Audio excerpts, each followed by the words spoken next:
Land is not being converted all that quickly. It may again at some point. But it's not really part of the storyline we're using anymore. And actually, I think that's a good thing. The rhetoric of us versus them in conservation is divisive, and it's exhausting, and I think sometimes it can be even counterproductive. So instead of talking about what we're protecting land from, we've really shifted to be talking about what we're protecting land for. And that, in large part, is what I want to address today, what we're protecting land for. To what end do we do all this work and expend all this effort? Why? What for? And I want to offer a vision, the Monadnock Conservancy's vision statement of what we protect land for. And I hope that you'll find in it something that resonates with you, yourself, and the way you think about land, because many of you, or your neighbors, or people you know, or your community members, were asked by us to help us develop this vision statement of what we want for this region in the future. So this is really everybody's vision statement. And this is what we protect land for.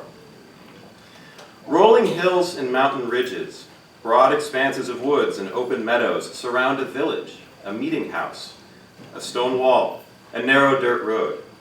This beautiful landscape, anchored by Mount Monadnock, bounded by the eastern hills and the Connecticut River, has working farms and forests as well as wildlands. Moose browse on spring buds and black bears forage for blueberries. The deeper lakes are home to nesting loons, and native brook trout thrive in cold water streams. There are places to hike, to hunt, to paddle, and to simply enjoy the quiet outdoors. The water is clean, the air clear, and the night skies dark. The New England that has disappeared in so many other places is alive and well in the Monadnock region. The people who live, work, and play here value and care for the land, embracing the connections between the landscape and the economic and social vitality of the region. There is a strong sense of community, and people work together to ensure that the region's unique rural character will remain through the changes of today and tomorrow. It's a really positive statement, and it's broad and diverse and integrative. It picks up on economy and prosperity and community as well as land, and recognizes that they're all very closely interrelated. And when you're out on after lunch and looking at some of the paintings that have been made of our conserved properties, or if you're looking at the posters of our current and most recently completed projects, you'll see a lot of examples of places that reflect these elements of our vision across the region. So one of our most recently completed projects, the California Brook Headwaters in Chesterfield, the former colony property, incredible wildlife habitat, also about to become a productive working forest land in addition to welcoming people for recreation. A trail project through the California Brook Natural Area, connecting West Hill and Keene all the way to Pisgah State Park, that will be opened up as a new hiking trail later this fall, weaving through conserved properties. The shoreline of Whittemore Island, or the McKelvey easement in Jaffrey, where land meets water and where people can paddle and enjoy the beautiful views. The working forest of the Calhoun Family Forest are one of our newest properties that we own outright. The productive soils of the Shattuck Farm in Jaffrey to grow food and to grow hay, or the deep and wild woods and wetlands of the Devon Preserve in Marlborough. All of these represent, in many ways, these different elements of their vision that we seek to achieve. Yet I've kind of struggled to put my finger on what feels like something bigger within all these things. A big picture that is a whole that feels like more than the sum of its parts in all these projects. Something about this vision, this work, that feels bigger than just those neat categories that I've used to describe those different projects. And to put my finger on this, I finally came to one project that I'm intimately acquainted with that we're working on right now, right here in Walpole. And that's Great Brook Farm. And I hope that you'll take a look at the display of this incredible farm conservation project. Great Brook Farm is 251 years old this year, and a place really treasured and special to Walpole and really worthy of protection. And I think the difference that allowed me to kind of see what this bigger picture was, this this piece that integrates why we conserve land beyond just the individual parts of soil and habitat and water, was the fact that Great Brook Farm is in my town. It's down the road from me. It's in my community. It has a level of meaning so much greater because it's a place that I go. It's people that I know. As a farm, it's soil and it's grass and it's trees. It's water. It's a dairy farm, so it's milk and it's food. But Great Brook Farm is also 9 generations of a family going back to the founding of Walpole. It's commerce and business and the economy of our town.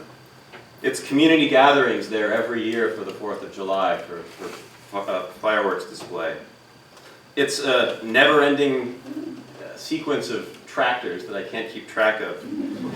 It's barns in all levels of repair and disrepair, an ancient house, and it's stories. It's stories that go back over 250 years. It's land, but it's also an icon of what Walpole is and what we want to be and what we want to remain. And I suspect in any one of your towns there's a place just like that symbolizes everything that you feel is your town. And so it helped me realize that when we save land, we are in effect saving our culture. We're saving our identity. It's so much more than just the individual pieces and the natural resources. It's really a part of us. So what do we do with this revelation at the Conservancy? Well, we've developed some new strategic priorities behind our new strategic plan and the vision statement I just read from you.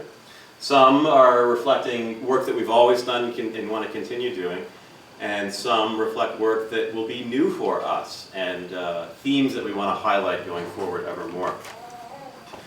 So first, we want to continue protecting and stewarding land for all the different reasons that we've always done it. For ecological health, for clean water, for working farms and forests, for wildlife habitat and outdoor recreation. We're going to keep doing that. That's my son Henry in the back.